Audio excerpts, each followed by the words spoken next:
Next regular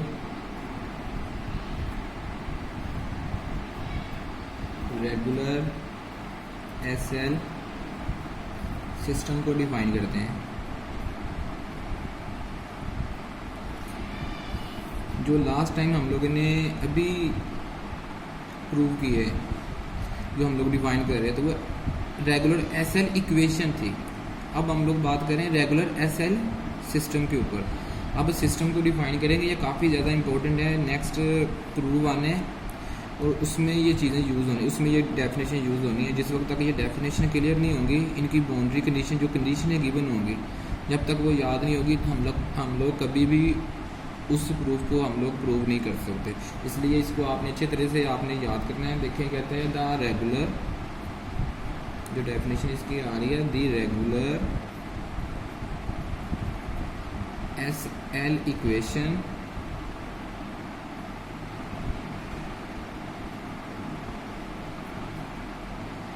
the regular SL equation d over dx p of x du over dx q of x u of x lambda w of x u of x equal to 0 is set to form a regular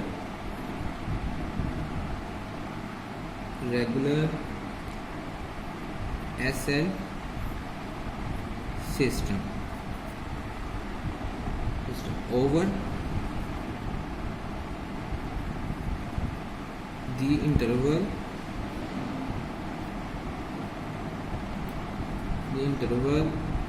interval कौन सा है? Close interval आ रहा है, a comma b, if it satisfy the following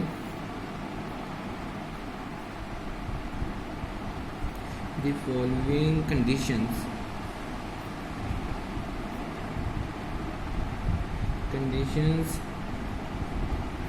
and point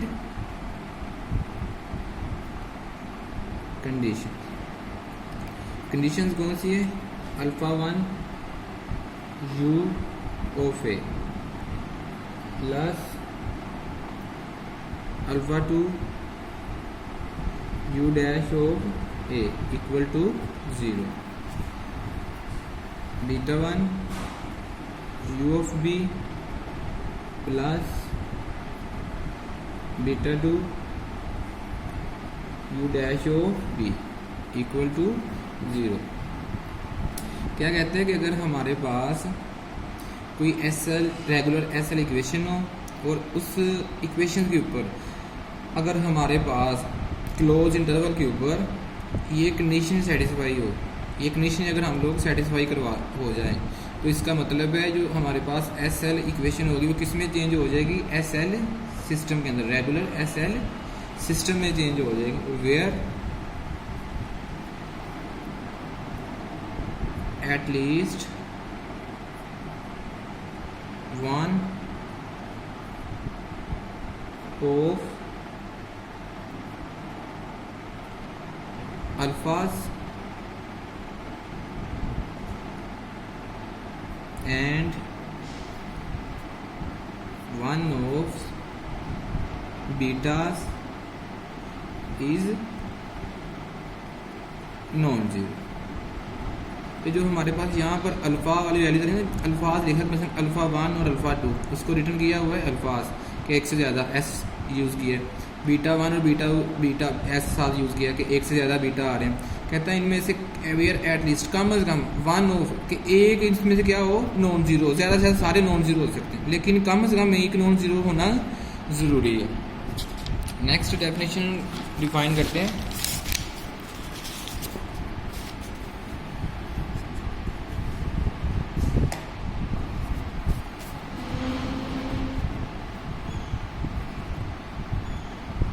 periodic SL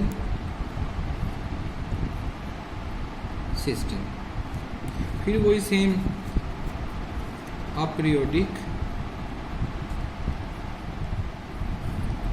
SL equation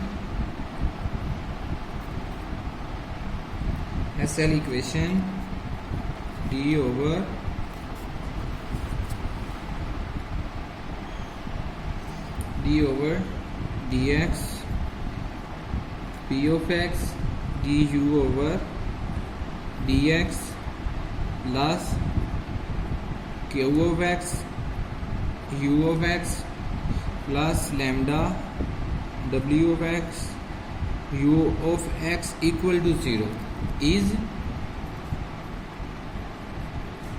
said to form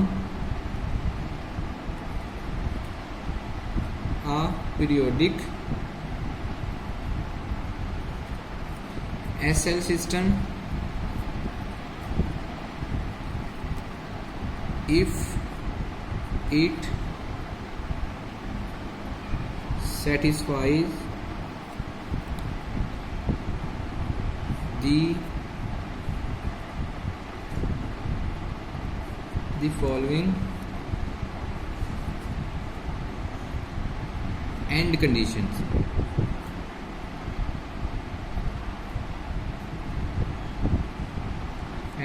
condition कौन सी है? u of a u of b u dash of a u dash of b। अगर ये condition satisfy हो जाए SL equation के ऊपर तो वो इक्वेशन कौन सी होगी? Periodic SL. अगर लास्ट टाइम जो मैंने अभी रिटर्न की है इससे लास्ट डेफिनेशन में अगर वो कंडीशन सेटिस्फाई हो जाए तो कौन सी होगी? सिंगुलर होगी, सिंगुलर कह दी सॉरी रेगुलर होगी। तो नेक्स्ट देखें बाउंड्री कंडीशन आ रही है। Next heading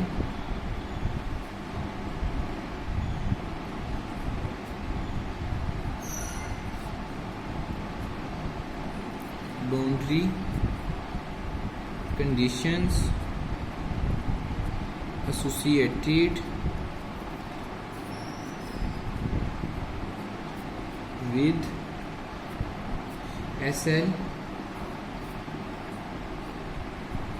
system। Number 1,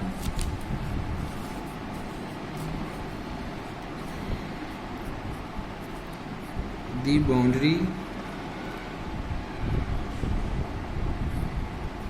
boundary conditions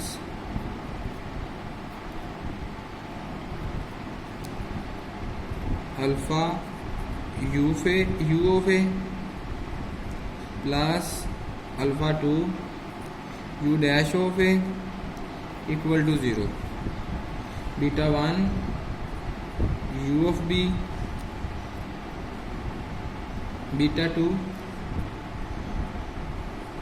u dash of b equal to 0 are called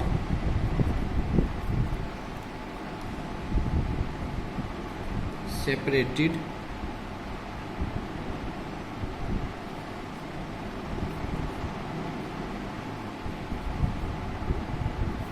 boundary conditions। और इन जो हमारे पास ये जो आ रही कंडीशंस आ रही हैं इसको क्या कहते हैं? Are called separated boundary condition mention करते हैं। Next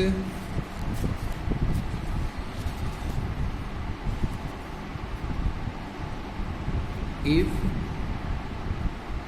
the separated boundary conditions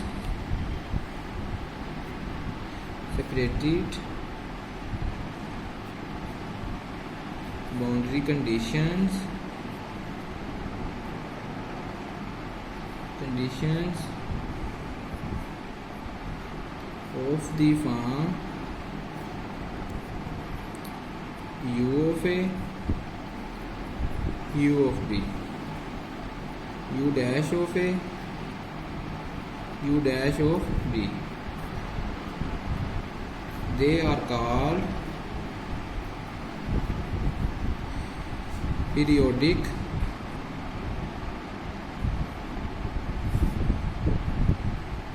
boundary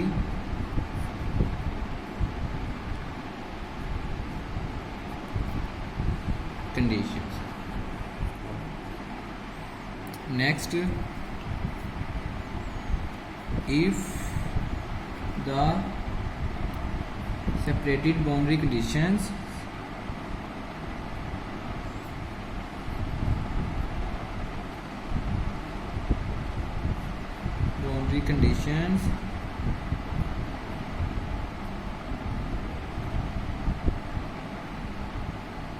conditions are of the form u of a equal to alpha comma u of b equal to beta, then they are called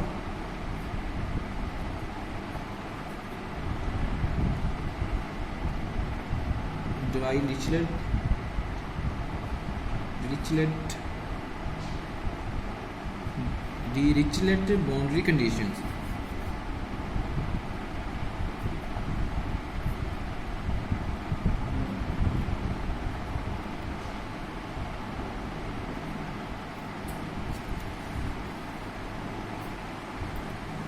Next, if the separated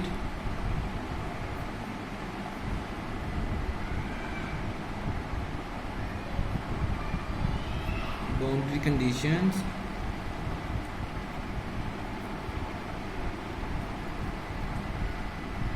are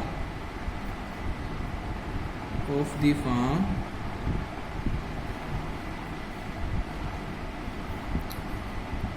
u dash of a equal to alpha comma u dash b equal to beta, then they are called Newman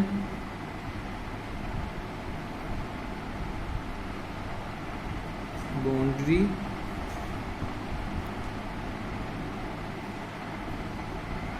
conditions. वे कुछ जो हमारे पास सेपरेटरी boundary conditions होंगी, अगर हम लोग उनको change करते जाएंगे, उनमें डिफरेंस लेके आए, तो हमारे पास जो जो नेम क्रिएट होंगे उनके मैंने उनको मेंशन किया है। तो आप लोगों ने अगर आपके पास जिस तरह की कंडीशंस होगी तो आपने उन्हीं के मुताबिक आप लोगों ने चेक करना है कि अगर आपके पास इस तरह की कंडीशंस हो, आपके पास बाउंड्री कंडीशंस हो, तो आपके पास उसका क्या नेम होगा। अगर उसके ऊपर डेरिवेटिव आ जाए, डेरिवेटिव लेके अप्लाई करें एंड पॉइंट्स के ऊपर, फिर आपके पास जो बाउंड्री कंडीशन होगी उनका क्या नेम होगा। नेक्स्ट एक एग्जांपल सॉल्व करते हैं।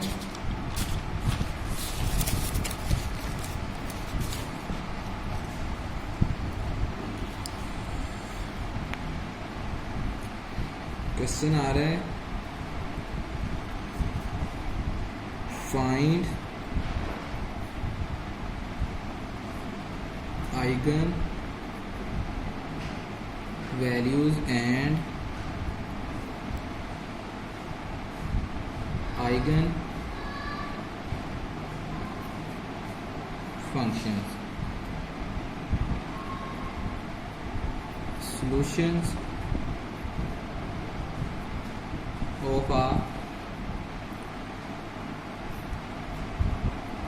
regular SL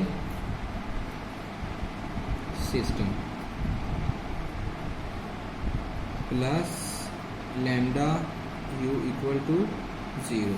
तो बाउंड्री कंडीशन गिवन दी हुई है,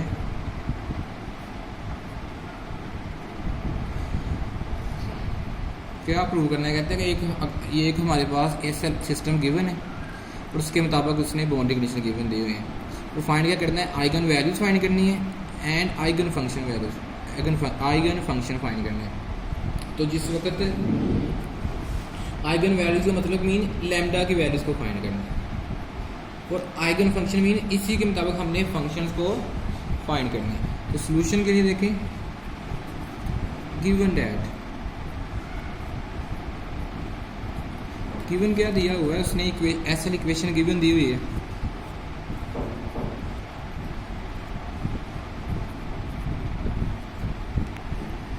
तो इसको सॉल्व करने के लिए फर्स्ट में कैरेक्टरिस्टिक्स इक्वेशन बना दे। The characteristics equation is d square lambda you.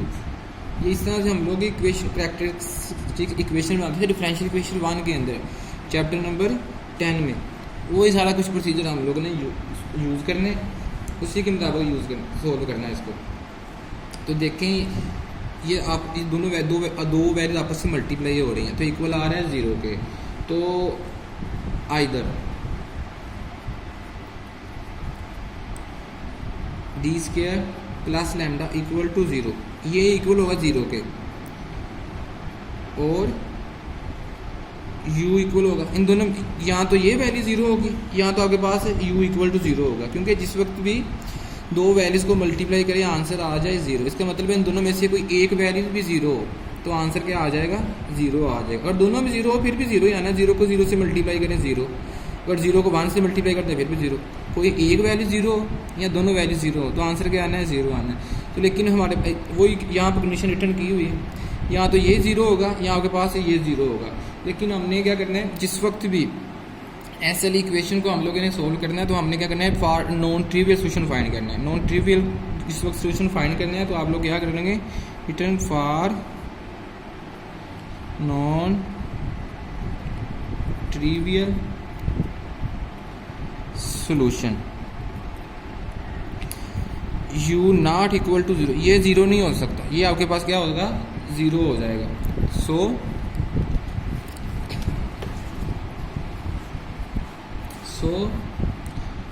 D square plus lambda equal to 0, यहाँ से डी स्क्वायर सेपरेट हो जाएगा, ये इस तरफ आकर माइनस हो जाएगा, दो साइड स्क्वायर रूट लें, यहाँ से डी की वैल्यूज क्या आ जाएगी, प्लस माइनस, क्योंकि जितनी पावर होगी वेरिएबल की उसके उतने आंसर आ जाएंगे। इसमें और इस नेगेटिव को रिमूव करेंगे क्या आ जाएगा, अयोटा आ जाएगा, क्योंकि ये स्क्वायर रूट के अंदर आ रहा है। और उस लैम्डा का स्क्वायर रूट लेंगे तो लैम्डा स्क्वायर रूट ही आ जाएगा, आपके पास ये आपके पास रूट्स आ जाएंगे। और जिस वक्त हम लोगों ने 10 चैप्टर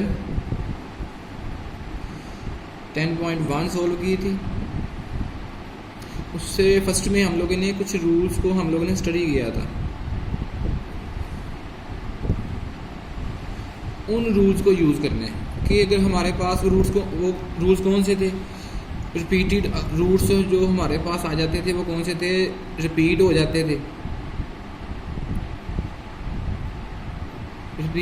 थे, इक्वल रूट्स आ जाते थे, ठीक है, रियल रूट आ जाते, रियल, ठीक है, कम्प्लेक्स, इस तरह के कुछ रूल्स थे हम लोगों ने जिसको स्टडी किया। अपने रूल्स को यूज़ करके हम लोग इन रूल्स को यूज़ करते थे अपने सोल्यूशन को रिटर्न करने के लिए। तो ये हमारे पास अब आ रहा है कम्प्लेक्स रूट्स आ रहे हैं, तो उसके मुताबिक whose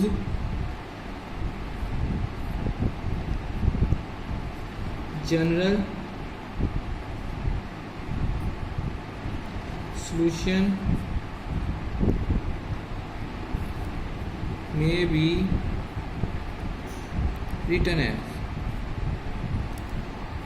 u of x c1 cos lambda of x plus c2 sin square root lambda of x। ठीक है, इसके साथ एक फंक्शन e का फंक्शन भी मल्टीप्लाई हो रहा होगा, वो यहाँ पर मैंने रिटर्न नहीं किया क्योंकि यहाँ पर जो मेरे पास रियल पार्ट है वो क्या आ रहा है, 0 आ रहा है। तो जिस वक्त जो e की पावर में x आना था और यहाँ पर जो रियल पार्ट है उसको मल्टीप्लाई करना है 0 x के साथ। जिस वक्त e की 0 को x से मल्टीप्लाई करें आंसर क्या आ जाएगा, 0, e की पावर 0 क्या आ जाएगी, 1 आ जाएगी, जिसकी वजह से मैंने रिटर्न नहीं किया था, लेकिन मैंने रिटर्न कर दिया अब, क्योंकि 1 को किसी भी वैल्यू से मल्टीप्लाई करें उसमें कुछ भी डिफरेंस नहीं आता। तो ये हमारे पास सॉल्यूशन आ जाए। अब हमने क्या करना है,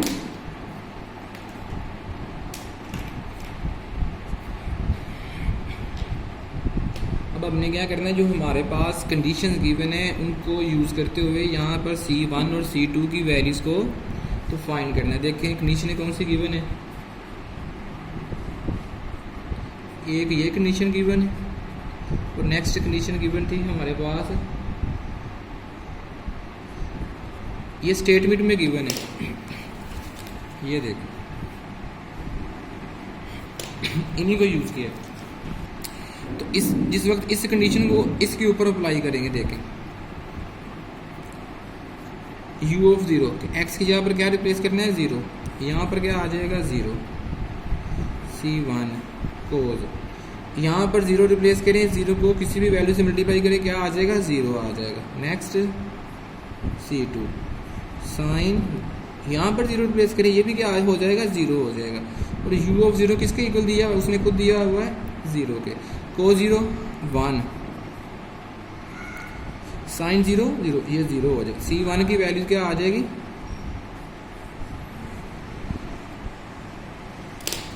ठीक है, C1 की वैल्यू क्या आ जाएगी 0 आ जाएगी। तो नेक्स्ट इस कंडीशन को यूज़ करते हैं।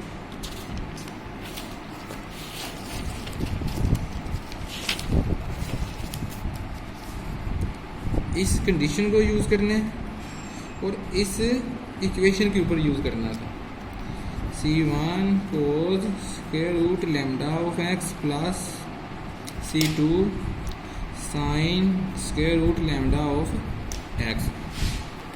अब क्या करना है,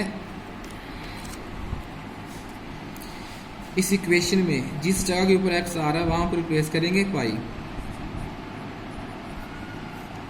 C1 कोस यहाँ पर पाई आ जाएगा, C2 साइन यहाँ पर पाई आ जाएगा। तो देखें ये किसके इक्वल दिया है उसने, खुद 0 के इक्वल। और नेक्स्ट देखें जो C1 की वैल्यूज क्या फाइंड की है हमने 0, जिस वक्त C1 यहाँ पर 0 प्लेस करेंगे सारा क्या हो जाएगा 0, यहाँ पर क्या आ जाएगा C2 sine square root lambda pi. यहाँ पर फिर कंडीशन अप्लाई होगी, आइदर यहाँ तो आपके पास C2 0 होगा, यहाँ तो आपके पास ये 0 होगा, क्योंकि दोनों वैल्यूज मल्टीप्लाई हो रही हैं। तो देखें फिर फॉर नॉन ट्रिवियल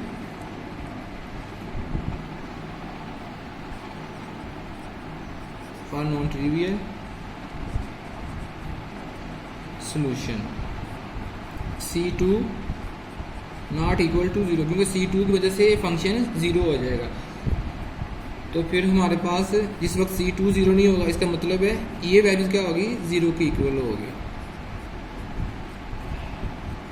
यहाँ से देखें साइन उस तरफ जाकर क्या हो जाएगा, इन्वर्स हो जाएगा।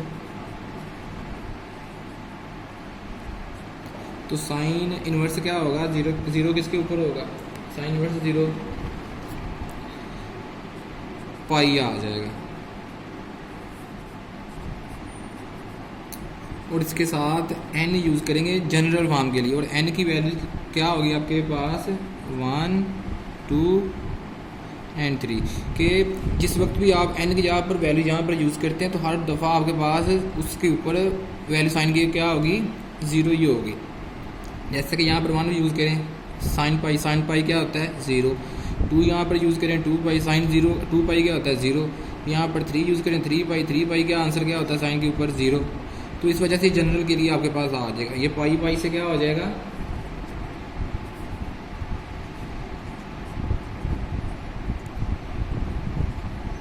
पाई से क्या हो, चलें लिखेंगे पाई से कैंसिल हो जाएगा। तो लैम्डा की वैल्यूज़ को फाइंड करना, तो लैम्डा की वैल्यूज़ देखें वो साइड स्क्वायर रूट ले लें, यहाँ से स्क्वायर रूट कैंसिल हो जाएगा, यहाँ पर स्क्वायर आ जाएगा। तो ये हमारे पास आइगन वैल्यूज़ आ जाएंगी। और जिस वक्त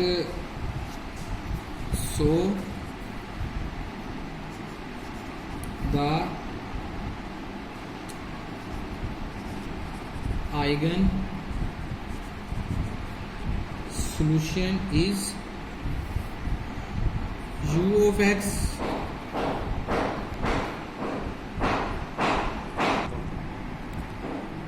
तो आपके पास सोल्यूशन आ जाएगा, क्या आ जाएगा n वाई। ये कैसे आ जाए, यहाँ पर कांस्टेंट आ जाएगा। ये किधर से आ रहा है कि जिस वक्त C2 आपके पास ज़ीरो नहीं होगा तो आपके पास देखें C1 की वैल्यू क्या आ रही है 0, तो आपने इसको रिप्लेस करना है यहाँ पर। C1 का आंसर क्या आ रहा है 0, C2 तो 0 नहीं है, इसकी वजह से आपके पास ये फंक्शन आ जाएगा u ऑफ x इक्वल, यहाँ पर मैं रिटर्न करता हूँ, रिमेनिंग ये फंक्शन आ जाएगा। इस वक्त C1 यहाँ पर 0 हो जाएगा तो रिमेनिंग फंक्शन क्या आ जाएगा, जो सोल्यूशन आपके पास C2 sine square root lambda x। और स्क्वायर रूट लैम्डा की जो हमारे पास वैल्यूज़ थी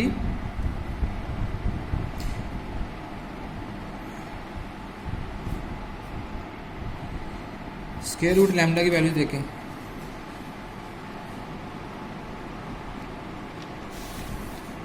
स्क्वायर रूट लैम्डा की वैल्यूज हमारे पास क्या आ जाएगी, ये क्या फाइंड किया हुआ हमने n स्क्वायर, और स्क्वायर रूट इसकी वैल्यूज क्या आ रही है, स्क्वायर रूट लैम्डा की वैल्यू n, तो यहाँ पर रिप्लेस करें, ठीक है।